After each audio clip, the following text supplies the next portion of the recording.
বাণী ও রচনা স্বামী বিবেকানন্দ। পাঠ করছি গোপা বাগচি।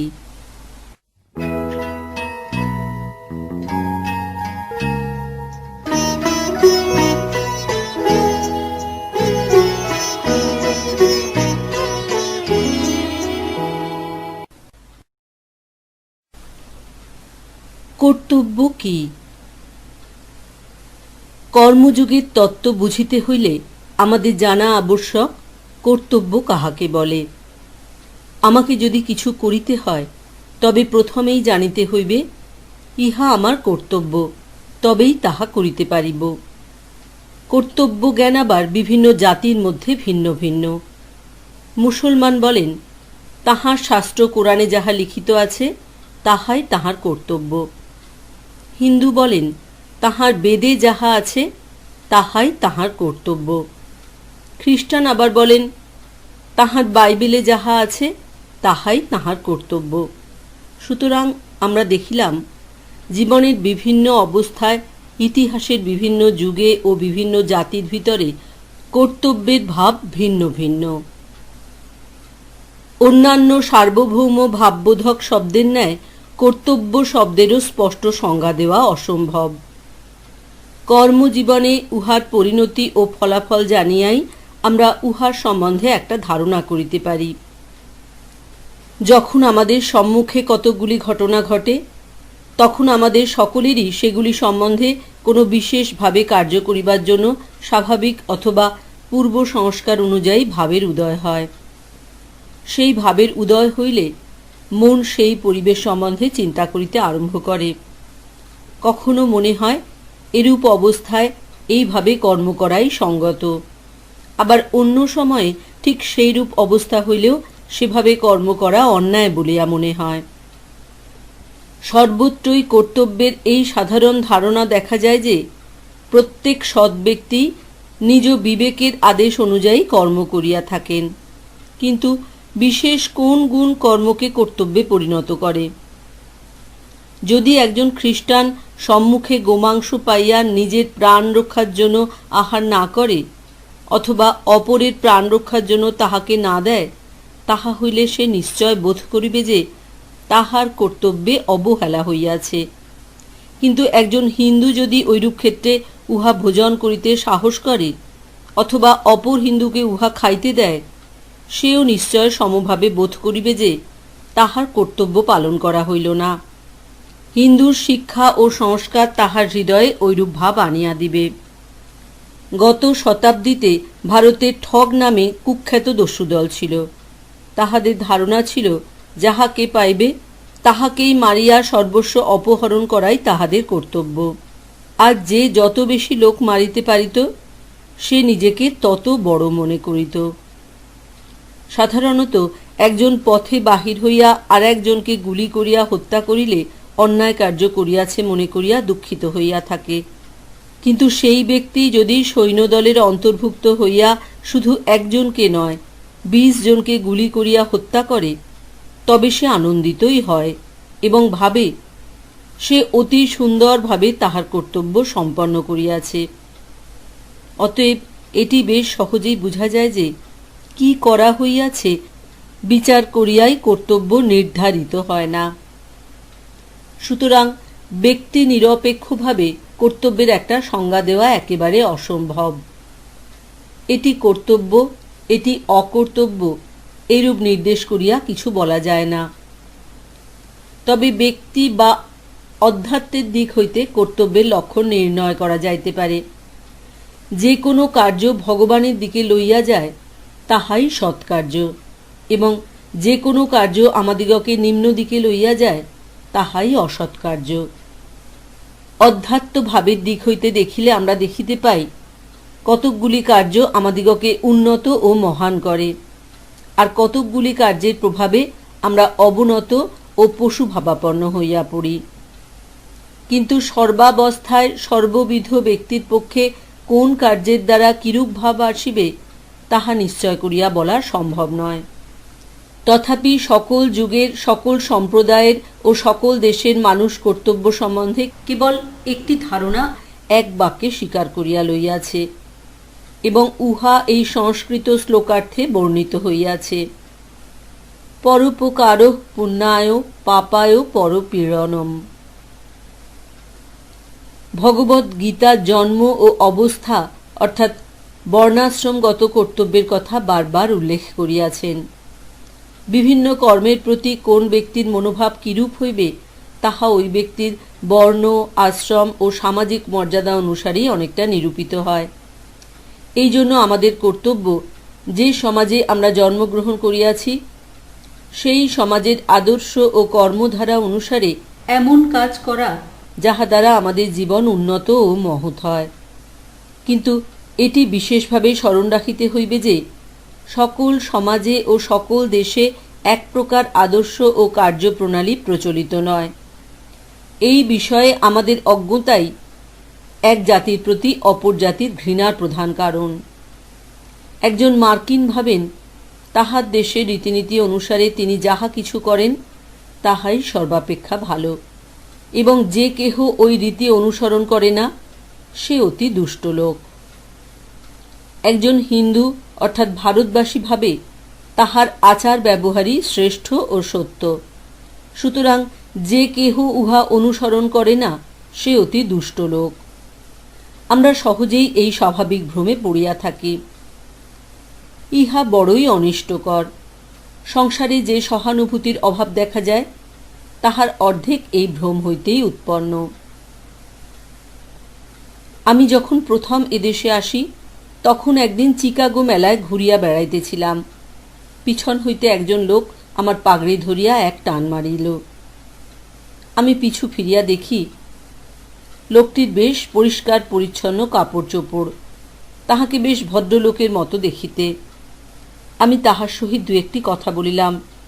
আমি ইংরেজি জানি বুঝিবা মাত্র লোকটি খুব লজ্জিত হইল। আর একবার ওই মেলাতেই আর একজন লোক আমাকে ইচ্ছা করিয়া ধাক্কা দেয়। এরূপ করিবার কারণ জিজ্ঞাসা করাতে সেও লজ্জিত হইল।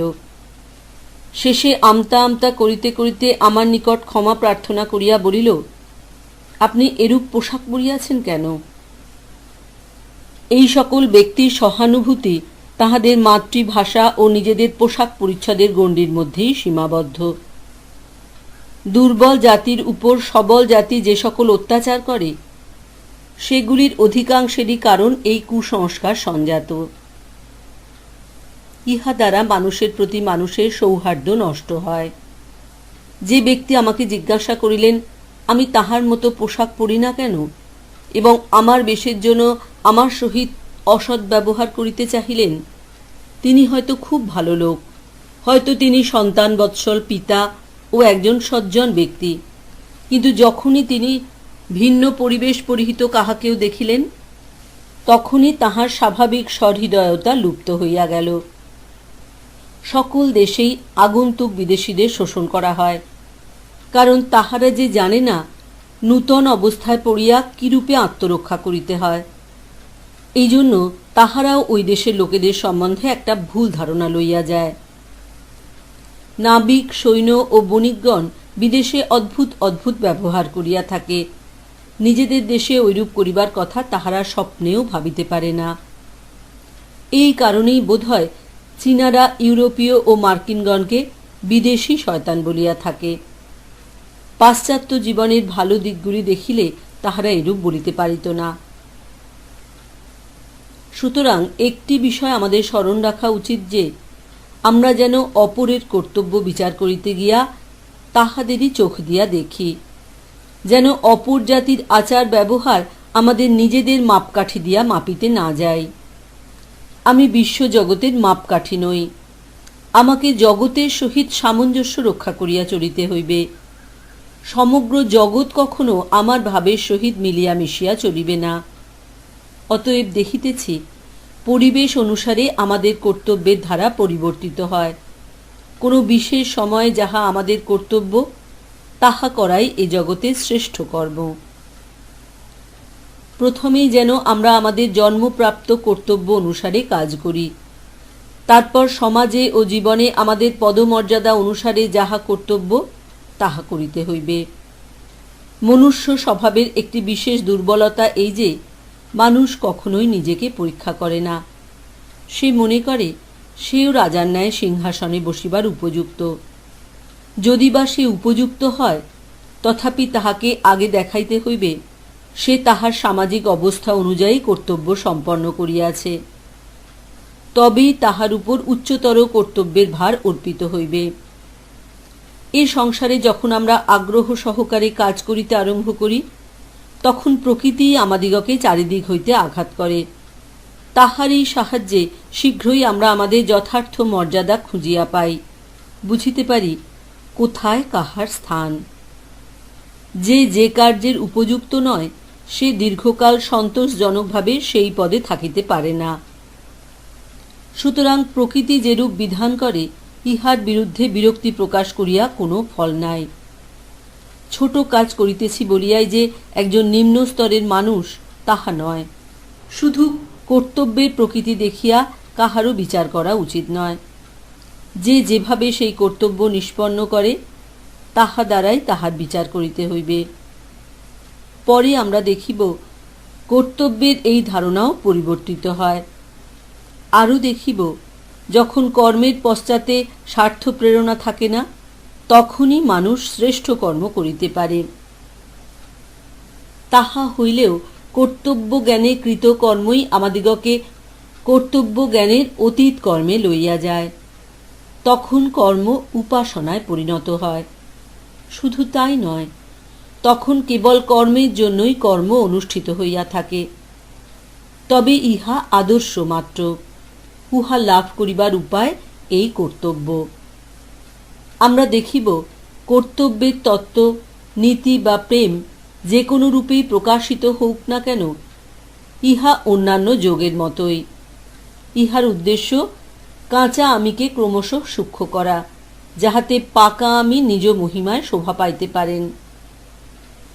ইহার উদ্দেশ্য নিম্ন স্তরের শক্তিক্ষয় নিবারণ করা, যাহাতে আত্মা উচ্চতর ভূমিতে নিজেকে প্রকাশ করিতে পারেন। নিজ বাসনাগুলিকে ক্রমাগত ত্যাগ বা অস্বীকার করিলেই আত্মার মহিমা প্রকাশিত হয়।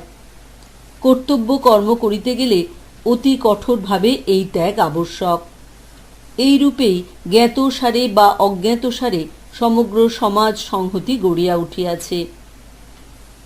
এই কর্ম ও অভিজ্ঞতার ক্ষেত্রে স্বার্থপূর্ণ বাসনা কমাইতে কমাইতে আমরা মানুষের প্রকৃত স্বরূপের অনন্ত বিস্তৃতির পথ খুলিয়া দিই। ভিতরের দিক হইতে দেখিলে কর্তব্যের এই একটি নিশ্চিত নিয়ম পাওয়া যায় যে, স্বার্থপরতা ও ইন্দ্রিয়পরতা হইতে পাপ ও অসাধুতার উদ্ভব, আর নিঃস্বার্থ প্রেম ও আত্মসংযম হইতে ধর্মের বিকাশ। কর্তব্য বিশেষ রুচিকর নয়। প্রেম কর্তব্য চক্রকে স্নেহসিক্ত করিলে তবেই উহা বেশ সহজভাবে চলিতে থাকে, নতুবা কর্তব্য ক্রমাগত সংঘর্ষ। অন্যথা কিভাবে পিতামাতা সন্তানের প্রতি, সন্তান পিতামাতার প্রতি, স্বামী স্ত্রীর প্রতি এবং স্ত্রী স্বামীর প্রতি কর্তব্য পালন করিতে পারে? আমরা কি জীবনের প্রতিদিনই সংঘর্ষের সম্মুখীন হইতেছি না? প্রেম মিশ্রিত হইলেই কর্তব্য রুচিকর হয়।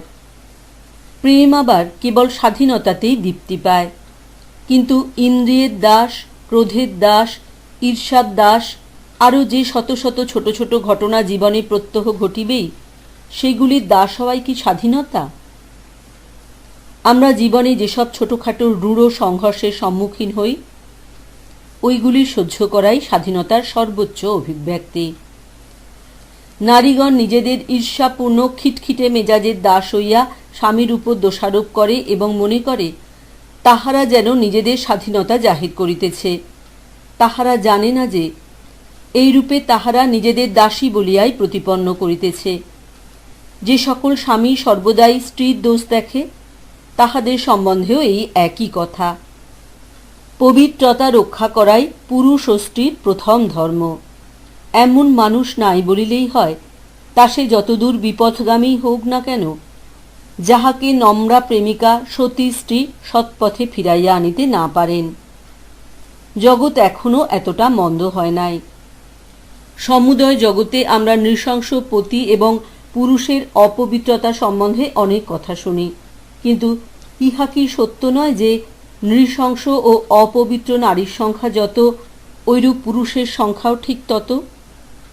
নারীগণ সর্বদা যেরূপ সগর্বে বলেন এবং তাহা শুনিয়া লোকেও যেরূপ বিশ্বাস করে, যদি সকল নারী সেইরূপ সৎ ও পবিত্র হইতেন, তবে আমি নিঃসংশয়ে বলিতে পারি পৃথিবীতে একটিও অপবিত্র পুরুষ থাকিত না। এমন পাশব ভাব কি আছে যাহা পবিত্রতা ও সতীত্ব জয় করিতে পারে না? যে কল্যাণী সতী নিজ স্বামী ব্যতীত সকল পুরুষকেই পুত্রের মতো দেখেন এবং তাহাদের প্রতি জননী ভাব পোষণ করেন, তিনি পবিত্রতা শক্তিতে অতিশয় উন্নত হন। এমন পশু প্রকৃতি মানুষ একটিও নাই যে তাহার সমক্ষে পবিত্রতার হাওয়া অনুভব না করিবে। প্রত্যেক পুরুষও সেইরূপ নিজ পত্নী ব্যতীত অপরাপর নারীকে মাতা, কন্যা বা ভগিনী রূপে দেখিবেন। যে ব্যক্তি আবার ধর্মাচার্য হইতে ইচ্ছুক, তিনি প্রত্যেক নারীকে মাতৃদৃষ্টিতে দেখিবেন এবং সর্বদা সেরূপ ব্যবহার করিবেন। জগতে মায়ের স্থান সকলের উপরে, কারণ মাতৃভাবেই সর্বাপেক্ষা অধিক নিঃস্বার্থপরতা শিক্ষা ও প্রয়োগ করা যায়। একমাত্র ভগবৎ প্রেমী মায়ের ভালোবাসা অপেক্ষা উচ্চতর, আর সব ভালোবাসা নিম্নতর। মাতার কর্তব্য প্রথমে নিজ সন্তানদের বিষয় চিন্তা করা, তারপর নিজের বিষয়। কিন্তু তাহা না করিয়া যদি পিতামাতা সর্বদা প্রথমে নিজেদের বিষয় ভাবেন, তবে ফল এই হয় যে পিতামাতা ও সন্তানদের মধ্যে সম্বন্ধ দাঁড়ায় পাখি এবং তাহার ছানার সম্বন্ধের মতো। পাখির ছানাদের ডানা উঠিলে তাহারা আর বাপমাকে চিনিতে পারে না। সেই মানুষই বাস্তবিক ধন্য, যিনি নারীকে ভগবানের মাতৃভাবের প্রতিমূর্তি রূপে দেখিতে সমর্থ। সেই নারীও ধন্য, যাহার চক্ষে পুরুষ ভগবানের পিতৃভাবের প্রতীক। সেই সন্তানেরাও ধন্য, যাহারা তাহাদের পিতামাতাকে পৃথিবীতে প্রকাশিত ভগবানের সত্তা রূপে দেখিতে সমর্থ। উন্নতি লাভের একমাত্র উপায়। আমাদের হাতে যে কর্তব্য রহিয়াছে, তাহা অনুষ্ঠান করিয়া ধীরে ধীরে শক্তি সঞ্চয় করা এবং ক্রমশ অগ্রসর হওয়া, যে পর্যন্ত না আমরা সেই সর্বোচ্চ অবস্থায় উপনীত হইতে পারি। প্রত্যহ আবল তাবল বকে এমন একজন অধ্যাপক অপেক্ষা যে মুচি সর্বাপেক্ষা কম সময়ের মধ্যে একজোড়া শক্ত ও সুন্দর জুতা প্রস্তুত করিয়া দিতে পারে, সেই বড়, অবশ্য তাহার নিজ ব্যবসায় ও কার্যের দৃষ্টিতে। এক যুবক সন্ন্যাসী বনে গিয়া বহুকাল ধ্যান, ভজন ও যোগাভ্যাস করিতে লাগিলেন। 12 বৎসর কঠোর তপস্যার পর একদিন এক বৃক্ষতলে বসিয়া আছেন। এমন সময় তাহার মস্তকে কতগুলি শুষ্ক পত্র পড়িল। উপরের দিকে চাহিয়া তিনি দেখিলেন একটি কাক ও একটি বক গাছের উপর লড়াই করিতেছে। ইহাতে তাহার অত্যন্ত ক্রোধ হইল। তিনি বলিলেন, কি, তোরা আমার মাথায় শুষ্ক পত্র ফেলিতে সাহস করিস? এই কথা বলিয়া ক্রোধে যেমন তাহাদের দিকে চাহিলেন, অমনি তাহার মস্তক হইতে একটি অগ্নিশিখা নির্গত হইয়া পক্ষীগুলিকে ভস্ম করিয়া ফেলিল। যোগের দ্বারা তাহার এমনই শক্তি হইয়াছিল। তখন তাহার বড় আনন্দ হইল। নিজের এরূপ শক্তির বিকাশে তিনি আনন্দে একরূপ বিহ্বল হইয়া পড়িলেন। ভাবিলেন, একবার মাত্র দৃষ্টি নিক্ষেপ করিয়া আমি কাক বক ভস্ম করিতে পারি। কিছু পরে ভিক্ষা করিতে তাহাকে শহরে যাইতে হইল। একটি গৃহদ্বারে দাঁড়াইয়া তিনি বলিলেন, মা, আমাকে কিছু ভিক্ষা দিন। ভিতর হইতে উত্তর আসিল, বৎস, একটু অপেক্ষা করো। যোগী যুবক মনে মনে বলিতে লাগিলেন, হতভাগিনী, তোর এত দূর স্পর্ধা, তুই আমাকে অপেক্ষা করিতে বলিস? এখনো তুই আমার শক্তি জানিস না। তিনি মনে মনে এরূপ বলিতেছেন, আবার সেই কণ্ঠধ্বনি শোনা গেল, বৎস, এত অহংকার করিও না, এখানে কাক বা বক নাই। তিনি বিস্মিত হইলেন, তথাপি তাহাকে অপেক্ষা করিতে হইল। অবশেষে সেই নারী বাহিরে আসিলেন। যোগী তাহার পদতলে পড়িয়া বলিলেন, মা, আপনি কিরূপে উহা জানিলেন? তিনি বলিলেন, বাবা, আমি তোমার যোগ তপস্যা কিছুই জানি না। আমি একজন সামান্য নারী। তোমাকে অপেক্ষা করিতে বলিয়াছিলাম, কারণ আমার স্বামী পীড়িত। আমি তাহার সেবা করিতেছিলাম। সারা জীবন আমি কর্তব্য পালন করিবার চেষ্টা করিয়াছি। বিবাহের পূর্বে মাতা পিতার প্রতি কর্তব্য পালন করিয়াছি। এখন বিবাহিতা হইয়া স্বামীর প্রতি আমার কর্তব্য করিতেছি। ইহাই আমার যোগাভ্যাস। এই কর্তব্য করিয়াই আমার জ্ঞান চক্ষু খুলিয়াছে। তাহাতেই আমি তোমার মনোভাব ও অরণ্যে তোমার কৃত সমুদয় ব্যাপার জানিতে পারিয়াছি। ইহা হইতে উচ্চতর কিছু জানিতে চাও তো অমুক নগরের বাজারে যাও, সেখানে এক বেদকে পাইবে। তিনি তোমাকে এমন উপদেশ দিবেন যাহা শিক্ষা করিলে তোমার পরম আনন্দ হইবে। সন্ন্যাসী ভাবিলেন, ওই নগরে একটা ব্যাধের কাছে কেন যাইব? কিন্তু যে ব্যাপার এখানে দেখিলেন তাহাতেই তাহার কিঞ্চিৎ চৈতন্যোদয় হইয়াছিল। সুতরাং তিনি পূর্বোক্ত উদ্দেশ্যে যাত্রা করিলেন। নগরীর নিকটে আসিয়া বাজার দেখিতে পাইলেন। সেখানে দূর হইতে দেখিলেন এক অতি স্থূলাকায় ব্যাধ বসিয়া বড় ছুরি লইয়া মাংস কাটিতেছে, নানা লোকের সহিত কথা বলিতেছে ও কেনা বেচা করিতেছে। যুবক ভাবিলেন, হায় ভগবান, রক্ষা করো, এই লোকের নিকট আমাকে শিখিতে হইবে। এ তো দেখিতেছি একটা পিশাচের অবতার। ইতোমধ্যে ওই লোকটি চোখ তুলিয়া চাহিয়া বলিল, স্বামীন, সেই মহিলাটি কি আপনাকে এখানে পাঠাইয়াছেন? আমার কেনা বেচা শেষ না হওয়া পর্যন্ত অনুগ্রহ করিয়া একটু বসুন। সন্ন্যাসী ভাবিলেন, এখানে আমার কি হইবে? যাহা হোক, তিনি উপবেশন করিলেন। ব্যাধ নিজ কার্য করিতে লাগিল। কাজ শেষ হইলে পর সে টাকা কড়ি সব লইয়া সন্ন্যাসীকে বলিল, আসুন মহাশয়, আমার বাটিতে আসুন। গৃহে উপনীত হইলে ব্যাধ তাহাকে একটি আসন দিয়া বলিল, একটু অপেক্ষা করুন। তারপর বাটির ভিতরে গিয়া তাহার পিতামাতার হাত পা ধোয়াইয়া দিল, তাহাদিগকে খাওয়াইল, সর্বপ্রকারে তাহাদের সন্তোষ বিধান করিল। তারপর সন্ন্যাসীর নিকট আসিয়া একটি আসনে উপবেশন করিয়া বলিল, আপনি আমাকে দেখিতে আসিয়াছেন, বলুন, আমি আপনার কি করিতে পারি? তখন সন্ন্যাসী তাহাকে আত্মা ও পরমাত্মা সম্বন্ধে কতগুলি প্রশ্ন করিলেন। তাহার উত্তরে ব্যাধ যে উপদেশ দিল, মহাভারত গ্রন্থের অংশরূপে তাহা ব্যাধ গীতা নামে প্রসিদ্ধ। এই ব্যাধ গীতা চূড়ান্ত বেদান্ত, দর্শনের চরম সীমা। তোমরা ভগবৎ গীতার নাম শুনিয়াছ, উহা শ্রীকৃষ্ণের উপদেশ। ভগবৎ গীতা পাঠ শেষ করিয়া তোমাদের এই ব্যাধ গীতা পাঠ করা উচিত। ইহা বেদান্ত দর্শনের চূড়ান্ত ভাব। ব্যাধের উপদেশ শেষ হইলে সন্ন্যাসী অতিশয় বিস্মৃত হইলেন এবং বলিলেন, আপনার এত উচ্চ জ্ঞান, তথাপি আপনি এই ব্যাধ দেহ অবলম্বন করিয়া এরূপ কুৎসিত কর্ম করিতেছেন কেন? তখন ব্যাধ উত্তর করিল, বৎস, কোনো কর্মই অসৎ নয়, কোনো কর্মই অপবিত্র নয়। এই কার্য আমার জন্মগত, ইহা আমার প্রারব্ধ লব্ধ। আমি বাল্যকালে এই ব্যবসা শিক্ষা করি। অনাসক্তভাবে আমি আমার কর্তব্যগুলি ভালোভাবে করিবার চেষ্টা করি। আমি গৃহস্থের ধর্ম পালন করি ও পিতামাতাকে যথাসাধ্য সুখী করিবার চেষ্টা করি। আমি যোগ জানি না এবং সন্ন্যাসীও হই নাই। আমি কখনো সংসার ত্যাগ করিয়া বনে যাই নাই। তথাপি সমাজে আমার অবস্থা অনুযায়ী কর্তব্য অনাসক্তভাবে করিয়াই আমার এই জ্ঞান জন্মিয়াছে। ভারতে এক জ্ঞানী মহাপুরুষ আছেন, তিনি উচ্চ অবস্থার যোগী। আমি জীবনে যেসব অতি বিস্ময়কর মানুষ দেখিয়াছি, ইনি তাহাদের একজন। ইনি এক অসাধারণ ব্যক্তি, কখনো কাহাকেও উপদেশ দেন না। কেহ কোনো প্রশ্ন করিলে তিনি তাহার উত্তর দিবেন না, আচার্যের পদ গ্রহণ করিতে তিনি অত্যন্ত সংকুচিত, কখনো উহা গ্রহণ করিবেন না।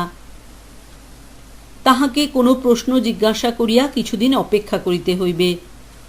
কথাবার্তার মধ্যে তিনি নিজেই সে বিষয় উত্থাপন করিবেন এবং ওই তত্ত্ব সম্বন্ধে অপূর্ব আলোক সম্পাদ করিবেন। তিনি আমাকে এক সময় কর্মের রহস্য সম্বন্ধে বলেন, জন সাধন তন সিদ্ধি।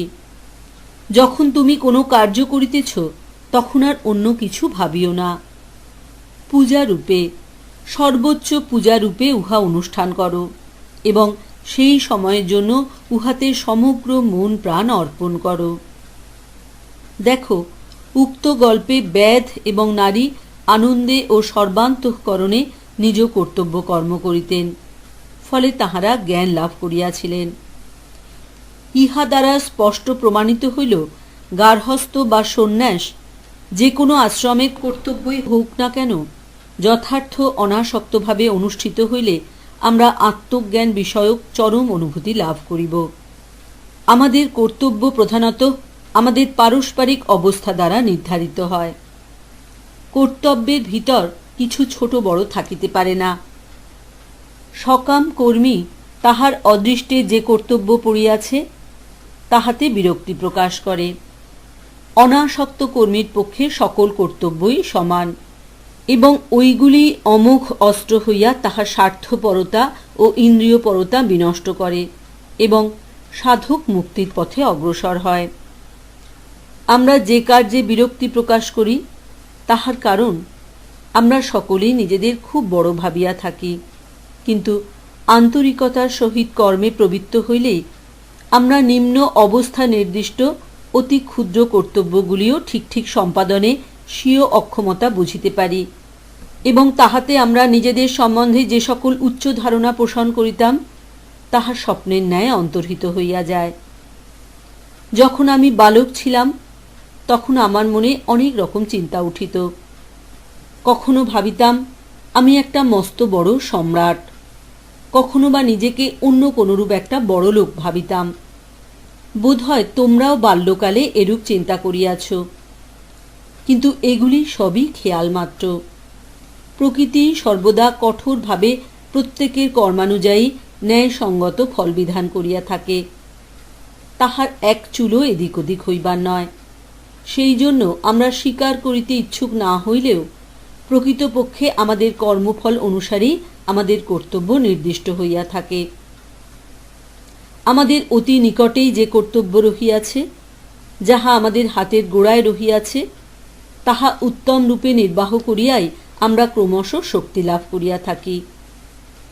এই রূপে ধীরে ধীরে শক্তি বাড়াইতে বাড়াইতে ক্রমে আমরা এমন অবস্থায় পৌঁছিতে পারি যে সময়ে আমরা সমাজে সর্বাপেক্ষা সম্মানজনক কর্তব্য পালন করিবার সৌভাগ্য লাভ করিব।